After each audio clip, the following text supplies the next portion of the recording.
ಅಯೋಧ್ಯೆ ಹುಂಡಿ ಕಳ್ಳತನ ಪ್ರಕರಣ SIT ತನಿಖೆ ಭರ್ಜರಿಯಾಗಿ ನಡೀತಾ ಇದೆ. ಇಲ್ಲಿ ತನಕ 79,85,000 ರೂಪಾಯಿಗಳನ್ನು SIT ವಶಕ್ಕೆ ಪಡೆದಿದೆ. ಎಕ್ಸಾಕ್ಟಾಗಿ ಎಷ್ಟು ಕಳ್ಳತನ ಆಗಿದೆ ಅನ್ನುವುದರ ಮಾಹಿತಿ ಇಲ್ಲ. ಎಕ್ಸಾಕ್ಟಾಗಿ ಎಷ್ಟಾಗಿದೆ ಅನ್ನುವ ಮಾಹಿತಿ ಇಲ್ಲ.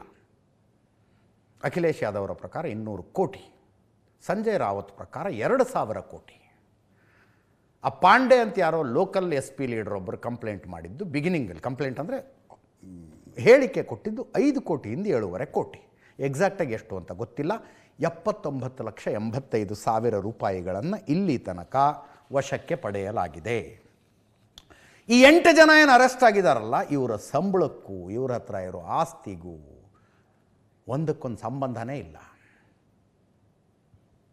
20, 25, 30 ಸಾವಿರ ಸಂಬಳ ತಗೊಳ್ಳೋರೆಲ್ಲ ಕೋಟಿಗಟ್ಟಲೆ ಫಾರ್ಮ್ ಹೌಸ್ ಕಟ್ಟಿಸ್ಕೊಂಡಿದ್ದಾರೆ. ಅಲ್ಲಿಗೆ ಕಳ್ಳತನವಾಗಿರುವ ದುಡ್ಡು ಕೋಟಿಗಳ ಲೆಕ್ಕದಲ್ಲಿ ಇದೆ ಅಂತ ಅರ್ಥ.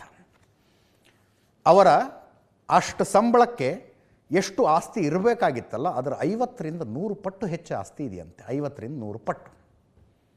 ಈ ಮಧ್ಯೆ ರಾಮ ಮಂದಿರ ಟ್ರಸ್ಟ್ನ ಕಾರ್ಯದರ್ಶಿ ಚಂಪತ್ ರಾಯ್ ಅವರ ಹೇಳಿಕೆಯನ್ನು ದಾಖಲಿಸಿಕೊಳ್ಳಲಾಗಿದೆ. ರಾಮ ಮಂದಿರದ ಆವರಣದಲ್ಲೇ SIT ಅವ್ರಿಗೊಂದು ಕಚೇರಿ ಕೊಟ್ಟಿದ್ದಾರೆ, ಆಫೀಸ್ ಕೊಟ್ಟಿದ್ದಾರೆ. ಅಲ್ಲಿಗೆ ಹೋಗಿ ಚಂಪತ್ ರಾಯ್ ಅವರು ಹೇಳಿಕೆಯನ್ನು ಕೊಟ್ಟಿದ್ದಾರೆ.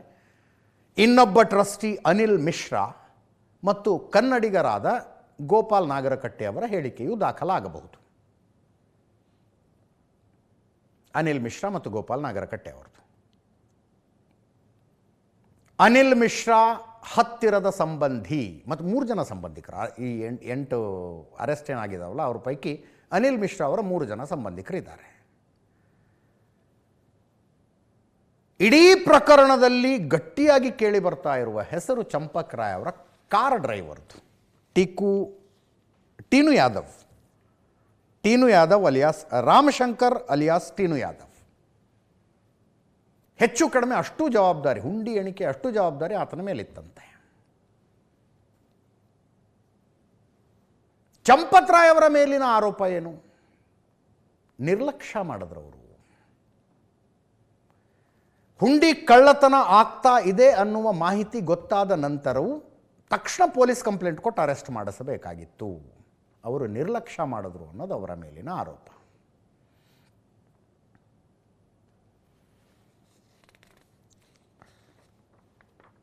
ಅರೆಸ್ಟ್ ಆದಂಥ 8 ಜನ ನೌಕರರ ರಿಕ್ರೂಟ್ಮೆಂಟ್ಗೆ ಚಂಪತ್ ರಾಯ್ ಅವರು ಶಿಫಾರಸು ಮಾಡಿದ್ರಂತೆ.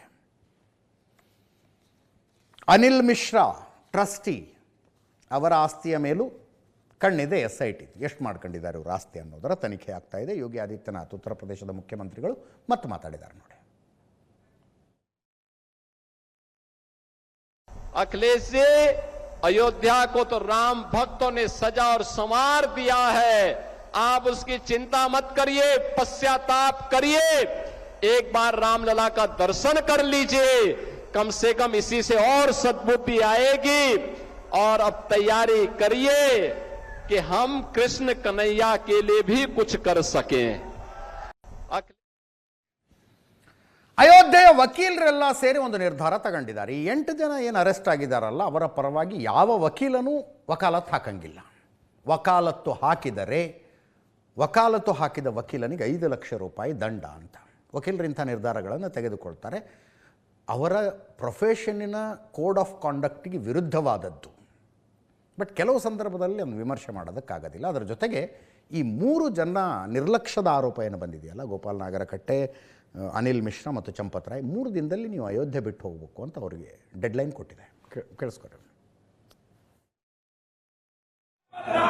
अनिल मिश्रा, गोपाल राव 3 दिन के अंदर अयोध्या छोड़ के चले नहीं जाए और या तो जेल इनको भेजा जाए.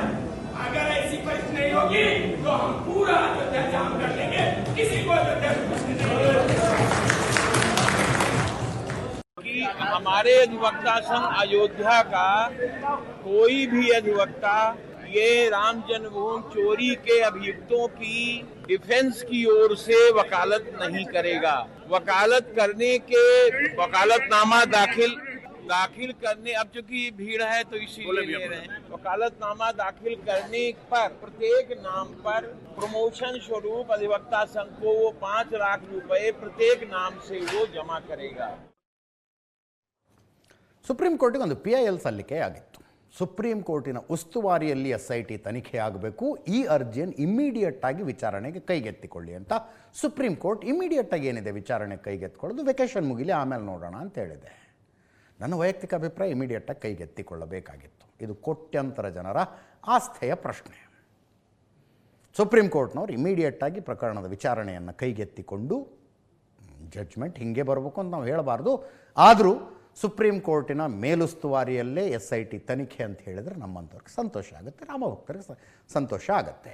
ಈ ಮಧ್ಯೆ ಇಕ್ಬಾಲ್ ಅನ್ಸಾರಿ, ಬಾಬರಿ ಮಸೀದಿಯ ಪರ ಹೋರಾಟಗಾರ, ಅಯೋಧ್ಯೆಯಲ್ಲೇ ಇರ್ತಾರೆ ಅವರು, ರಾಮ ಮಂದಿರದಿಂದ ವಾಕೆಬಲ್ ಡಿಸ್ಟೆನ್ಸ್ನಲ್ಲಿ ಅವ್ರ ಮನೆ ಇದೆ. ನಾನು ಹೋದಾಗ ಅವ್ರನ್ನ ಇಂಟರ್ವ್ಯೂನು ಮಾಡಿದ್ದೆ. ಅವ್ರು ಹೇಳಿದ್ದಾರೆ, ಬೇಜಾರಾಯ್ತು ಈ ಸುದ್ದಿ ಕೇಳಿ, ಡೋಂಟ್ ವರಿ, ಯೋಗಿ ಆದಿತ್ಯನಾಥ್ ಇದ್ದಾರೆ, ಎಲ್ಲ ಸರಿ ಮಾಡ್ತಾರೆ ಅವರು, ಯಾರನ್ನೂ ಬಿಡೋದಿಲ್ಲ ಅಂತ. ಇದರೊಂದಿಗೆ ಇವತ್ತಿನ ನ್ಯೂಸ್ ಅವರ್ ಮುಗಿಸ್ತಾ ಇದ್ದೀವಿ. ನೇರ ದಿಟ್ಟ ನಿರಂತರ ಸುದ್ದಿಗಾಗಿ ನೋಡ್ತಾ ಇರಿ ಏಷ್ಯಾನೆಟ್ ಸುವರ್ಣ ನ್ಯೂಸ್.